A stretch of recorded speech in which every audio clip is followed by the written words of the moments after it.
Is there a pitcher on the planet that is pitching better than Logan Gilbert is right now? You can throw whatever names you want at me. I'm coming back with Logan Gilbert every single time. What is up? What is going on, everybody? Welcome back and welcome into the Seattle Mariners post-game recap.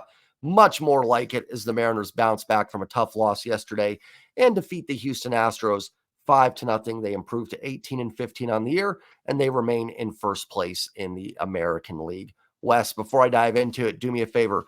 2 free, easy ways to help support my channel. Hit that like button and hit subscribe if you're new here. Both help me out tremendously. We're going to have a lot of fun this season. I am here every night for Mariners post-game recaps, series previews when I can. I haven't been great at those, but I'm trying to get them up. And then breaking Mariners news as well. There will be videos on that too. So thank you guys so much for all the support. That was a really, really solid win. Not only would I probably say the Mariners' most complete win of the year. I know I've said that a couple times recently, and that's good. We want more games where it feels complete. You got a dominant starting pitching performance. I thought the offense swung the bats really well. They had a lot of hard contact. They probably should have had a few more hits, honestly. I thought they stung the ball a few times into some outs. They put up 5 runs. They chase a really good starter in Framber Valdez. So just an all-around really complete game for the Seattle Mariners. Like I said, probably their most complete game of the year, and a game that shows how this team is supposed to be built and how they're supposed to win. Dominant starting pitching, which we've seen, and an offense that can barrel some things up, put some balls in the gap, hit a couple balls over the fence for home runs. Again, I don't think this is going to be a top 5 offense in baseball, but I do think it can be top 10. And tonight, that was a top 10 offense in baseball. That's an offense that is going to be 10th in WRC plus. You know, if they keep playing like that and keep putting the ball in play hard. They struck out less today, and I thought they had some really, really good at-bats, and we'll break it down even further. So not only did they play really well today, it was also a real nice win after yesterday.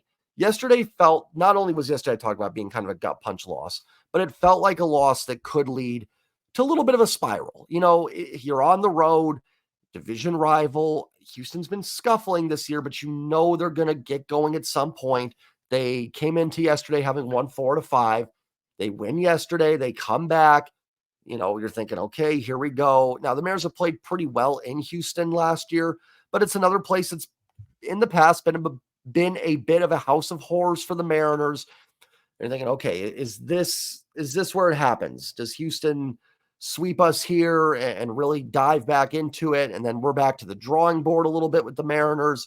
And listen, you know, Houston can still win the series tomorrow. Where I'm not trying to say that, you know, it's over or anything, but nice to get this one. Really nice to kind of just stop those thoughts a little bit, right? You know, you kind of put an end to the doom and gloom, at least for now, for sure. And I think, and I wouldn't have been, if they lost, I'm not saying I would have been doom and gloom or anything, but the thoughts start creeping into your mind a little bit, especially after a game like yesterday. And then you're going up against, like you said, a really good starting pitcher tonight in Framber Valdez. You know, obviously with Logan Gilbert on the mound, you're confident and comfortable, but we've seen this team lose some weird games in this ballpark. So just nice to get the win. And like I said, just a tremendous all-around performance from this ball club. They've had a few of them recently. Listen, the Braves series had some great wins, and anytime you can beat the Braves, I'm happy. But this felt like a really complete, dominant win. So let's go ahead and dive into it. Let's start with the future Cy Young Award winner in the American League, Logan Gilbert. 8 innings, 2 hits, no runs, no earned, 4 walks, 6 Ks, 3-0 on the year, 1.69 ERA for Logan Gilbert. I'm going to pull up Savant here. I'm going to see how many swings and misses he had on his start, and then I'll break it down a little bit. Okay, let's pull it up. Let me see. I'll try to pull it up for you guys here. Let's see if I can do that.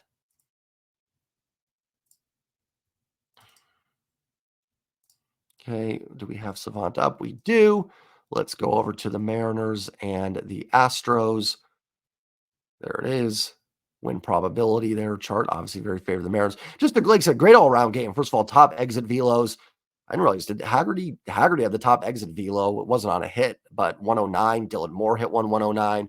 Julio 108. Cal 105. Polanco 105. Top pitching velocities all to Logan Gilbert.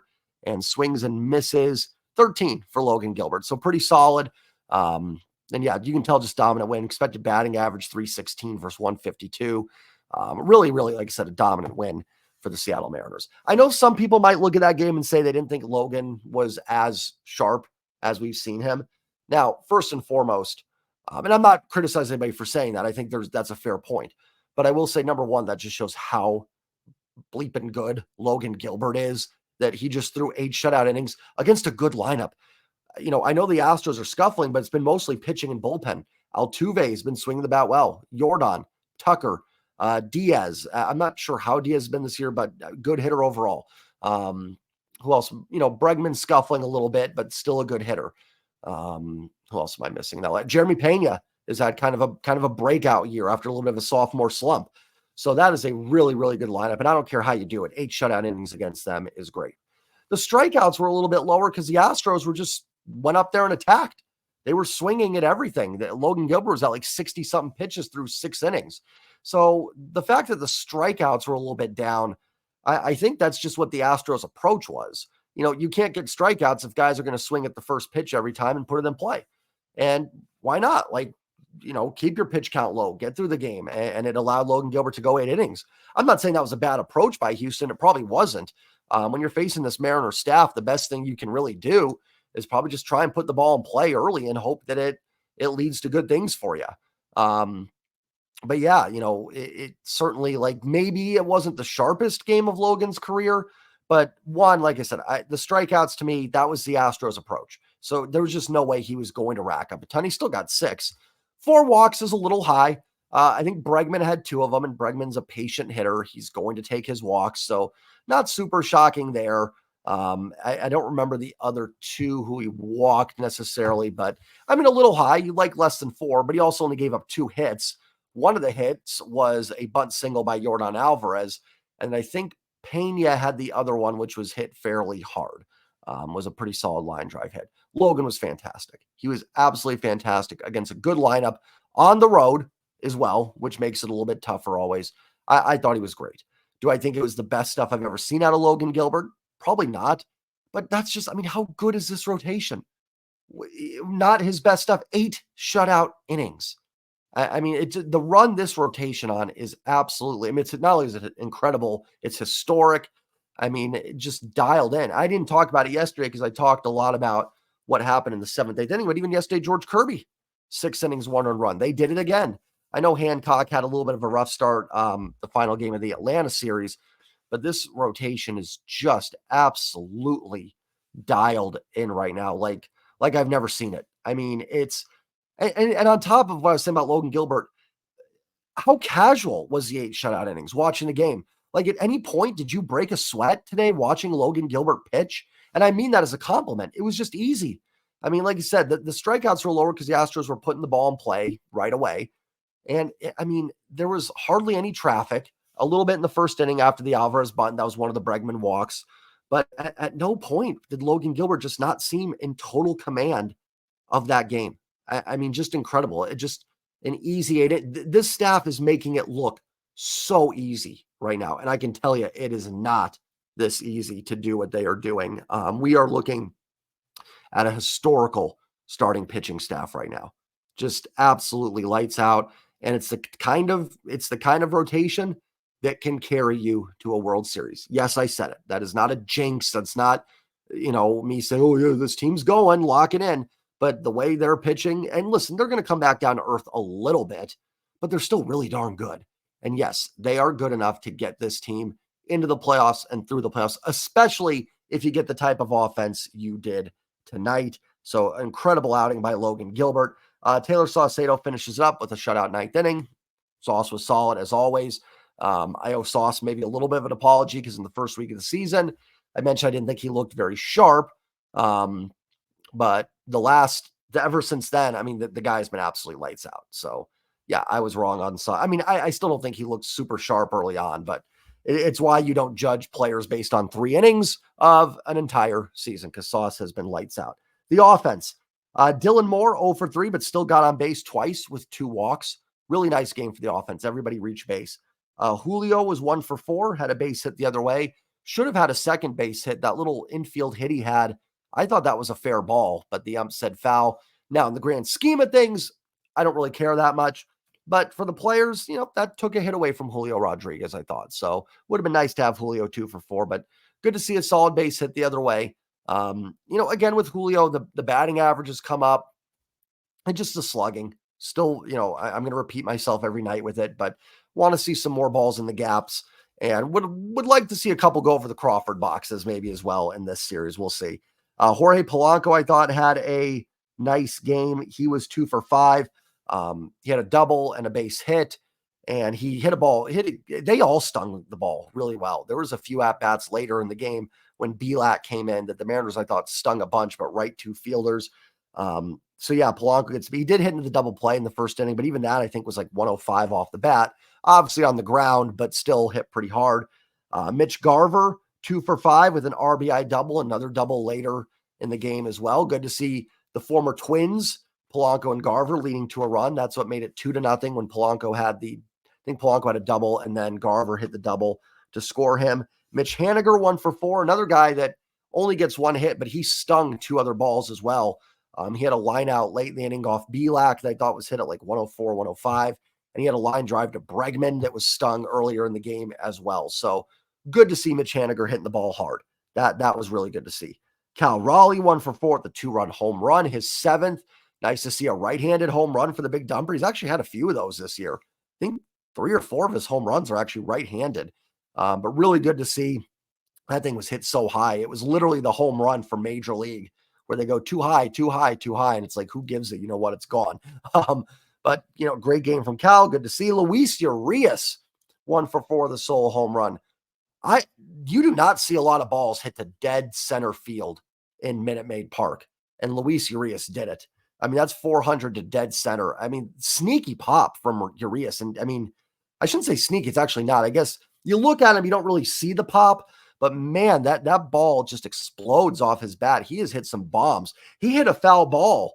The next at bat after the home run, I made a joke on Twitter. That thing was like 700 feet foul. I mean, it was foul for sure, but not by a ton. I mean, he crushed that thing. So, Urias really, really has been a nice addition to this team. He's had some clutch home runs. I think his defense has been fine. The arm still doesn't look perfect, but he turned some double plays. He had a grounder that Altuve hit to him, I think, in the third inning that he bobbled initially, but it had a nice recovery and still got Altuve out. I will bring this up because I saw it on Twitter. A lot of people, why isn't Josh Rojas playing against lefty or playing every day? Rojas has been this team's best hitter, and he should be in there. I think Rojas should get some I know I've gone through over this before. I know I have, so I apologize. But it came up a lot today. It's going to come up when lefties are on the mound. I have no problem giving Josh Rojas some at-bats against lefties. Zero problem with it.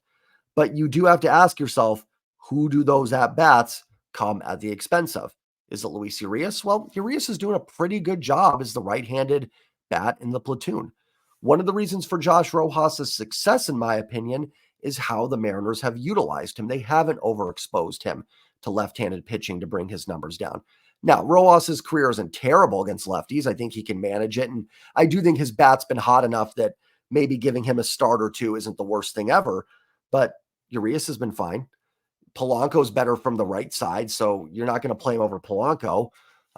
So where do you put him? The only spot really right now would be left field over Sam Haggerty. And truthfully, Haggerty, who worked a walk today as well, hits left-handed pitching pretty well. That's his forte.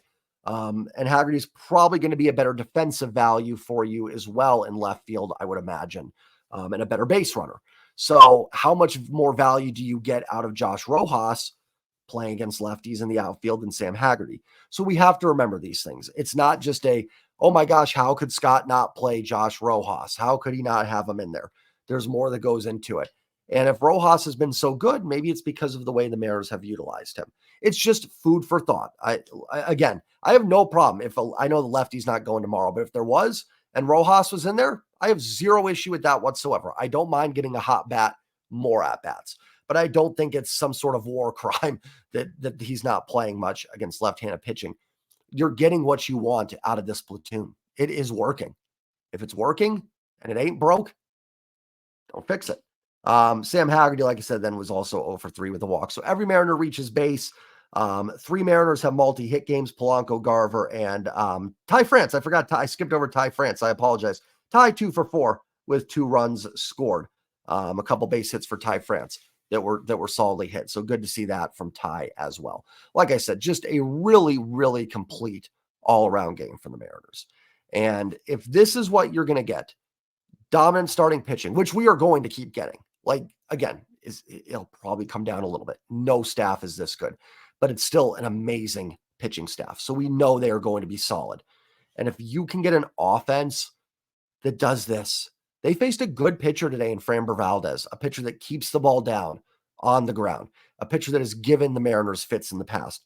You hit a couple home runs off them. You drove some balls into the gap. That was a really, really solid performance from the Mariners offense. And I think they should have had more runs. In the first inning, they probably could have got one across. I thought they hit a bunch of balls hard off Belak, who pitched the last 3 innings for the Astros. I thought they hit some line drives there that just happened to find some gloves. I thought they could have easily had 7 or 8 runs tonight, but nothing of their fault. It's just a little bad luck with, hitting the ball that hard and in touts. We saw the Savant page that they dominated this game. That was a dominant performance. Mariners get the W, and now you got a chance to win the series tomorrow. Everything that was frustrating about yesterday can be erased with a win tomorrow. Or excuse me, I think I'm kind of already over yesterday, but all the frustrations really would be sort of tossed aside if you can win a series. I think that's kind of how I meant to word that. So, Mariners had lost 2 in a row. Real nice bounce back. You always get nervous, like I said, especially as Mariners fans, right? Because we've been through the ringer. Is it spiraling? Is this where the shoe drops off? You know what I mean, with the team? Is this where it starts?